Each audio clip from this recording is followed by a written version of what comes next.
Newcomers are mastering Python programming and Jupyter Notebook to tell drones that fly how to traverse a grid. The drone's airspace is a grid that measures 8 feet by 8 feet. The pilots must convert the grid into centimeters before sending commands to the drone. It's a different kind of experience for the Nash County team.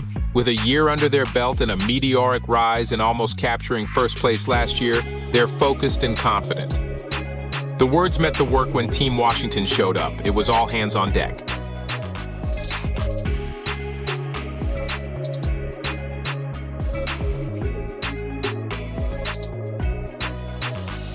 Team Bertie put on a show and sent a clear message: we belong here.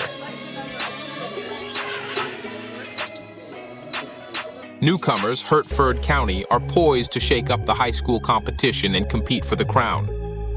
Team Wilson let no grass grow under their feet, putting on a masterclass in teamwork and communication. And making his first public debut, Team Edgecomb's drone, Skeeter,